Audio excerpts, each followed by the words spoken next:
Welcome to the Festival of Storytellers.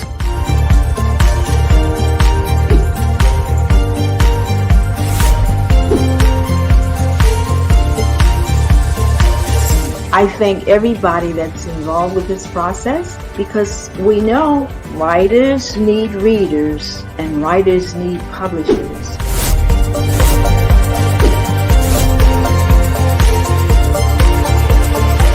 Experience is not about the publisher, it is about us, the authors.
Hello there. Welcome to the last session, last interview of this book fair. So, as those of you who've been to this before know that I prefer to get questions from you, and we'll deal with the book. As you can see, the book. Oh, I guess they didn't show it.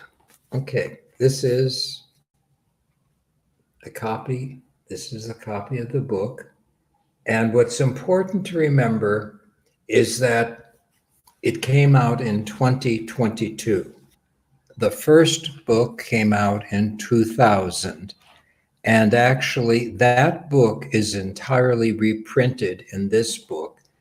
The new edition is an epilogue that I wrote to cover the years since then, which was basically written sort of the late 90s, and what's happened to me and to the world since then. Obviously, I'm much older. I'm now 87 and dealing with the same issues that I had to deal with when I was much younger, but just in a different way. So one of the most important things I wanted to say to you was, if you want to contact me, ask questions, whatever, look at my email. It's being shown below. It's haroldkooden1@gmail.com. So feel free to write me. And also, any questions that you might have right now, just put them in as fast as you can so I can try to answer the questions, both in terms of the book, but in terms of anything that you wanted to ask me. Okay. Hi, Reginald. Oh, it's good. I'd like to say it's good to see you again, but I'm doing fine. I'm really enjoying it when you watching will ask me questions, so I get a sense of to whom I'm speaking. Because yes, I do want to promote the book. As you all have heard before, this is not about making money on the book because it's not an expensive one. But it is about trying to get the word out there, because this book is different in that it's not the only book dealing with aging for gay men or dealing with aging, period, but it's the only self-help book that takes you through the process of being in therapy, but in a sense doing it alone or with friends that you can gather to go through it, because the book is divided into, in a sense, the theoretical part in the first part. And then it's the self-help book. It's a series of questions that you are to ask yourself. And before each question, I basically give you the ideas behind that question, why it's being asked. And then each chapter is dealing with a specific issue around the aging process. And at the end of each chapter is a summary of the life of someone who exemplifies what that particular chapter is about. Most of them, oh, Ann Hall commented, "Hello, Harold, you look awesome tonight. I love what you're wearing." Well, thank you. This is a Oaxacan shirt, a Mexican shirt, beautifully made. And I fell in love with it when I saw it. And I thought, well, tonight's the night to wear it. The pink shirt that I love, my last night here on these interviews. So again, if you want to contact me, just write me, care of the email that's listed below. So as I was describing the book, it really applies to everyone. Now, I specifically wrote it back in the 90s as a response to so many gay men that I encountered who literally were more afraid of growing old as a gay man than they were of dying. And I give examples of that in the book. But that's what inspired me to write the book, because I felt, yes, there's a lot of stuff that we're doing in therapy, but that's in the private office. That's for people who can afford or have the insurance to pay. And what I wanted to do was to, in a sense, spread the word. This is something that you can do on your own. It just takes kind of gumption and determination and willingness to go through some of these questions. And some of them are difficult because the book is divided, in a sense, 3 areas: body, mind, and spirit. And I deal with those issues within each of the chapters, so that the body one is all about body image and the feelings we have about our body and how we relate to our bodies. And another important point that I make in the book is that the book was written for specifically white gay men. I felt that at that time, that's the only group that I had been working with exclusively, though I did have obviously people of color and Hispanic men in the practice at that time. I felt I couldn't say this as a general statement, but since the book came out, many people have talked with me, women, men, gay, non-gay, Black, Hispanic, and have said the book applies to them too. So that now in 2022, or I should say 2024 actually, I can say that the book can be used by everyone, because what it does is take you through steps of how to deal with crises.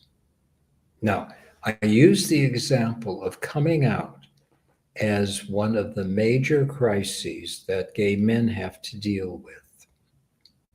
And successfully dealing with coming out really prepares us for successfully dealing with aging. Because aging is one of the crises that we go through as we accumulate the years. And aging is not something that it's just now or just midlife. It happens continuously There's always the readjustment to being in another place in the world. Now, Joanne Page said, "Hi, Harold. Do you think being gay in this generation is better than before?" Well, that question, Joanne, has been asked a number of times so far. And I usually say, yes, in many ways it's easier because of a couple of things. Because of television, the newspapers, etc. We're much more aware of other gays. So it's not like way back when we thought we were the only ones. It doesn't mean it's safe for everyone everywhere. You know, there are still countries where being gay is a capital punishment.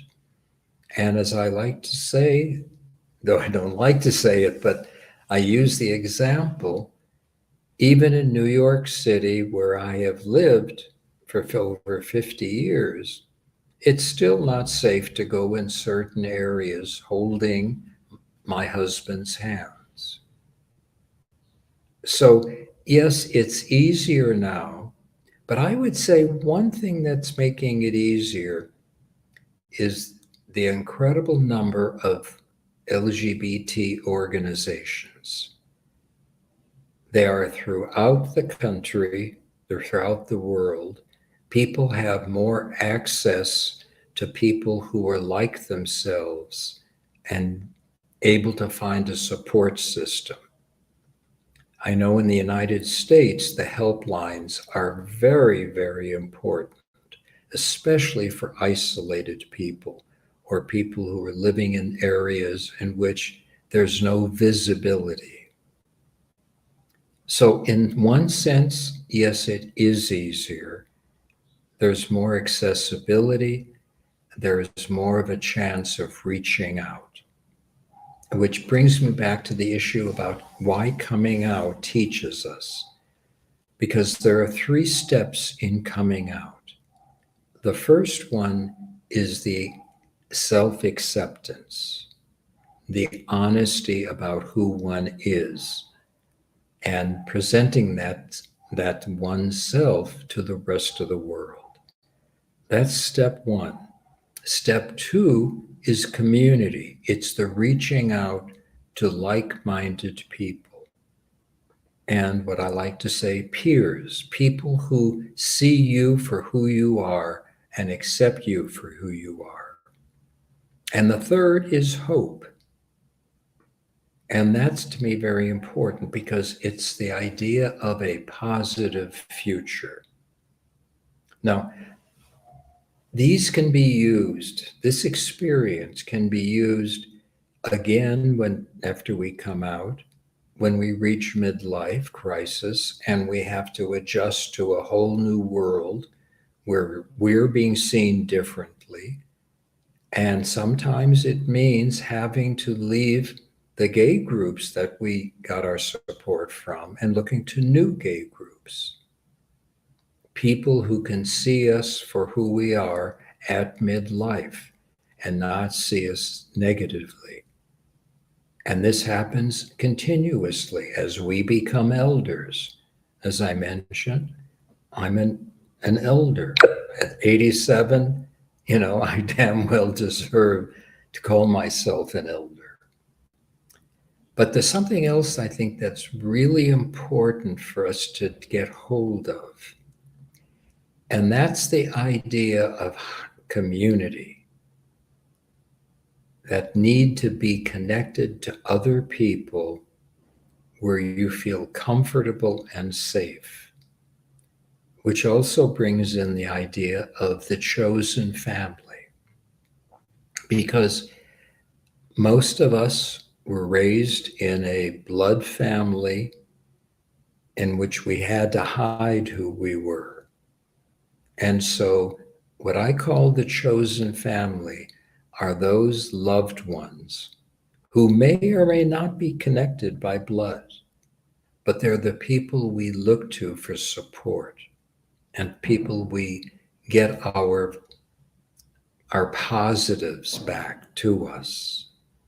the people that we know we can turn to, as well as they can turn to us. And there's also something else I wanted to mention when I've been talking about aging. Um, as I've said to you,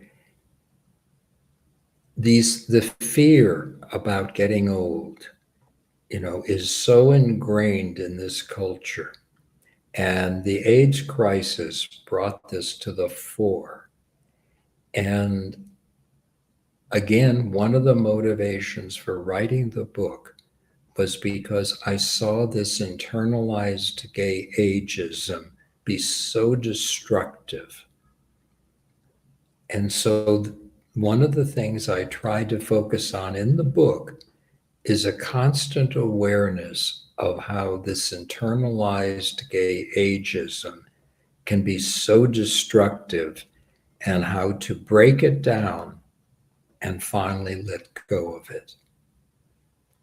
So that was, again, another motivation. Okay, now, Megan Miller comments, what would be a good combination to have along with therapy to help people from the LGBTQ plus community deal with their struggles?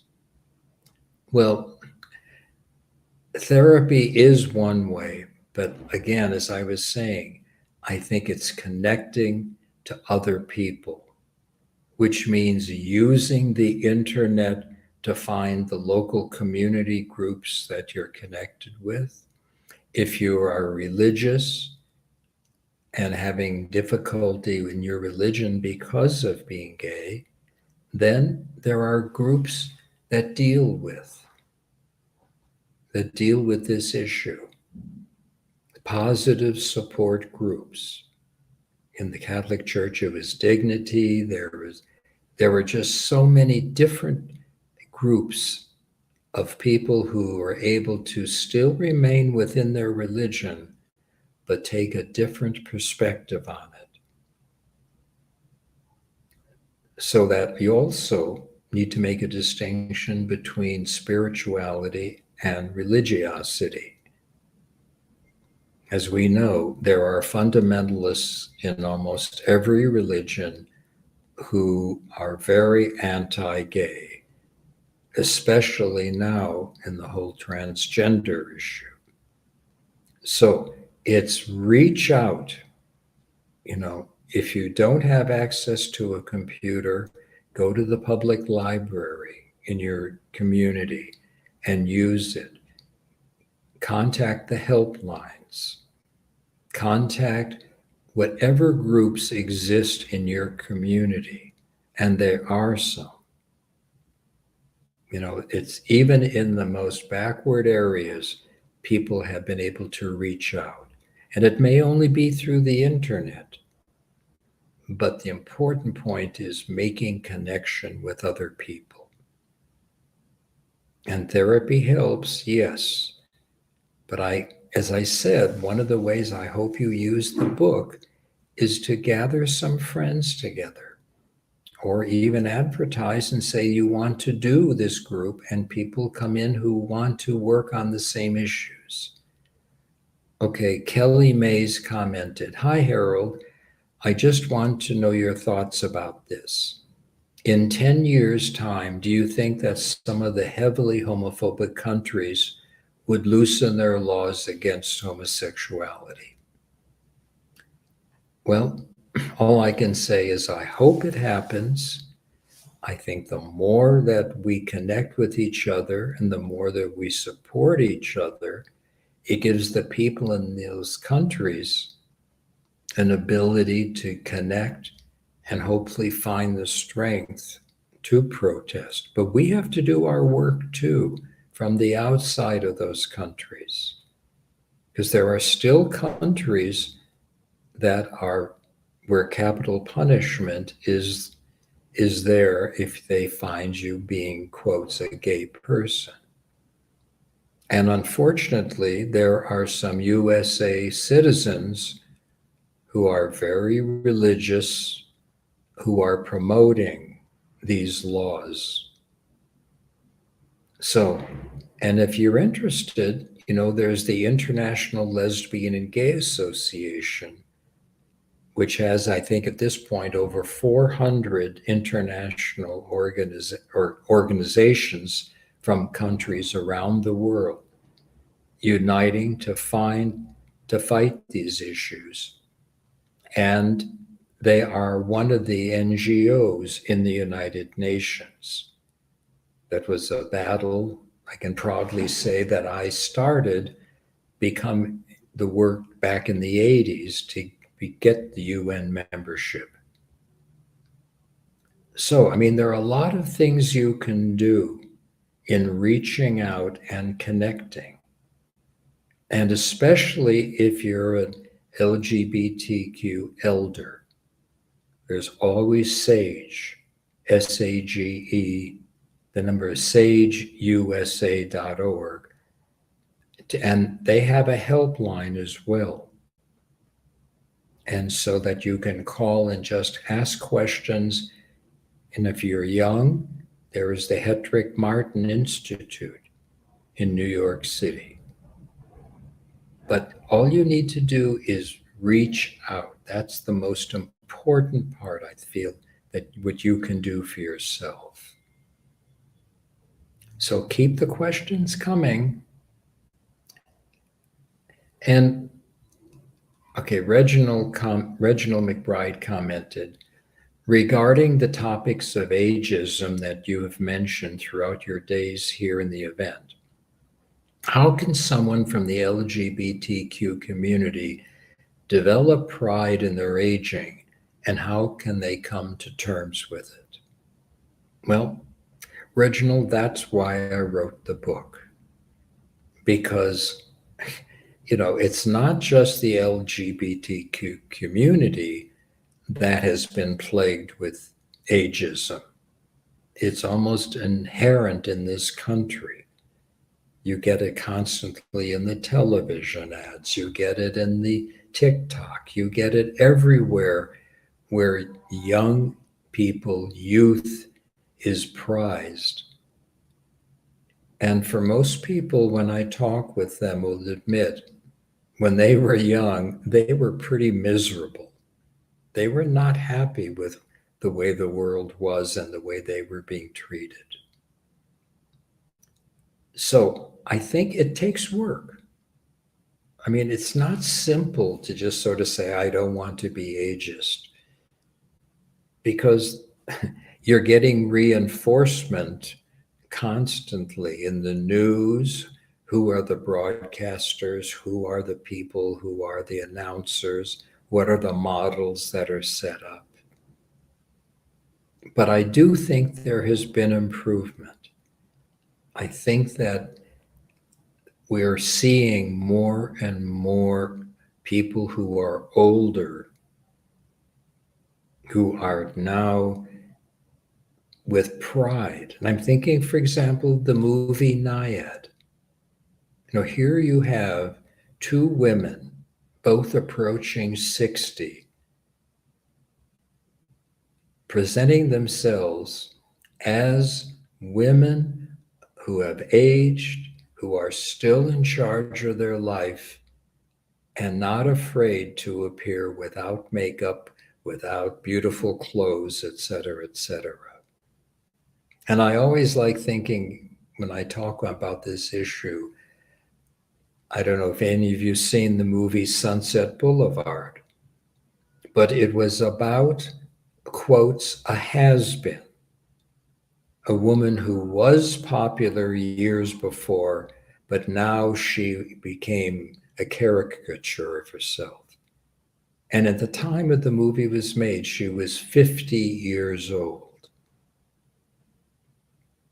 So think of the women today who are presenting themselves as alive, as vibrant. And by the way, that reminds me of one of the things I talk about in the book, how it is not a compliment to say to someone like me, oh, you're young for your years, or saying to someone who's 20, oh, you're really wise for your years.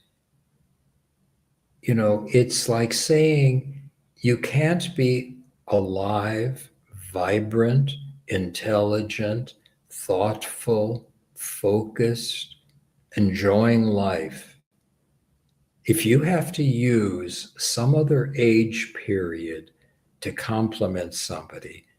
That's really not a compliment. So tell somebody you're a wise person, not you're wise for your years or you're an old soul in a young body. No, they're an intelligent, alive, thoughtful person. Just as someone with gray hair or balding or wrinkled can be vibrant, alive, connected, and having a good life. Ivan comments, how can we avoid discrimination, especially in other countries?